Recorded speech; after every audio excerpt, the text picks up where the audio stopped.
One of the things that the President has done, Honorable Speaker, first of all, is to reorganize government and to bring some of us into cabinet. Honorable Speaker, when you attended the burial of the late CDF General Ogola, Honorable Speaker, you were present. When I challenged the President that there are certain positions in this country, Honorable Speaker, that have never been held by certain members of certain communities. And Honorable Speaker, as the majority leader has rightfully said, today we have the Cabinet Minister for Finance being the Honorable John Mbadi. That is a big milestone, Honorable Speaker, something that has never happened since independence. Honorable Speaker, today, again, I break the record as the first man from that region to chair Budget and Appropriations Committee. Honorable Speaker, this is a very big milestone that, first of all, I would like to thank the President of the Republic of Kenya for his bold leadership and for ensuring that whatever he says, he acts whatever he says. And when the President said that he wants to unite the country, Honorable Speaker, this is the real evidence that the President is really uniting the country. Second, Honorable Speaker, my party, the ODM, Orange Democratic Movement Party, and the leadership. Honorable Speaker, you know Baba is always present. And so I want to thank Baba for this opportunity. The leadership of this House, Honorable Speaker, Honorable Junet Mohammed is here, Honorable Speaker. Let me confess, Honorable Speaker, that Junet is the person who reorganizes our Zimio side. And for me to sit here, Honorable Speaker, it is the confidence that the Junet Mohammed has in me that has allowed me to chair this committee. Honorable Speaker, these are things that must go on record even before I start work. Honorable Speaker, I don't want to say much more from there, but just to make a few remarks on the supplementary estimates before the House. Honorable Speaker, the reality of the matter is that these estimates are before the House at the moment when the economy is stabilizing. This is something that I need to repeat for everybody to hear.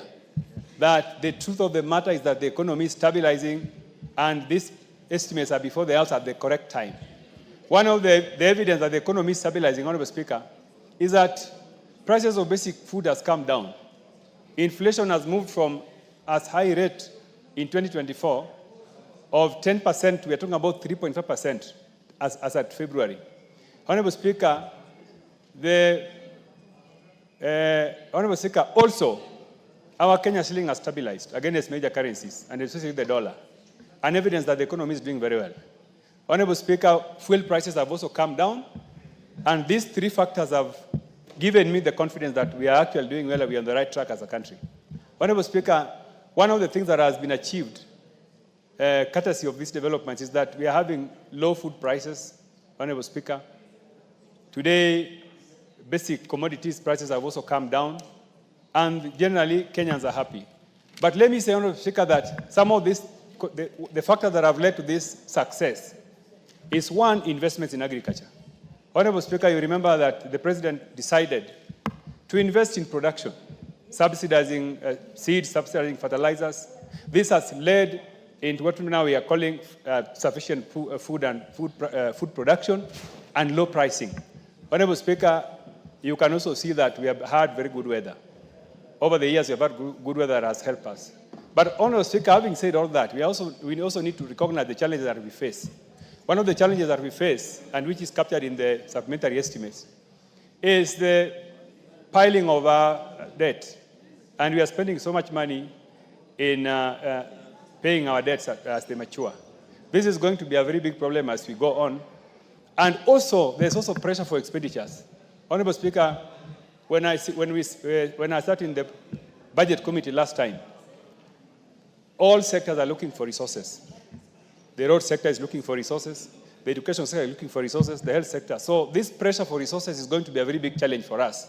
And therefore, as a House, we must look for ways in which we are going to raise our own resources to be able to fund some of these demands.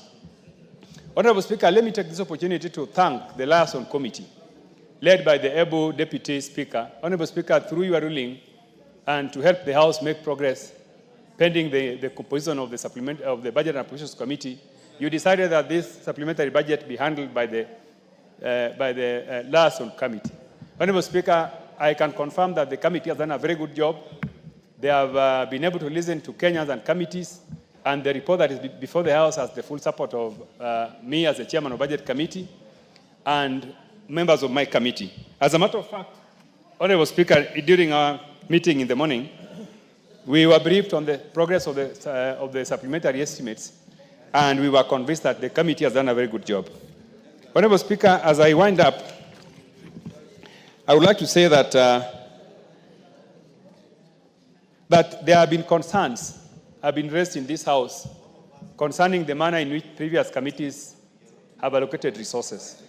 Honorable Speaker, this is something that I'm well aware of, and the only thing I want to promise the country is that I'm going to preside over sharing of public resources in a manner that respects diversity of the country, in a manner that respects equity, and that each and every section of the country is going to benefit from the resources. Honorable Speaker, this is an assurance I want to give, and with the support of members of this House, I am sure that we are going to succeed. Honorable Speaker, thank you. I support. Thank you, Chair Budgets. Bowen.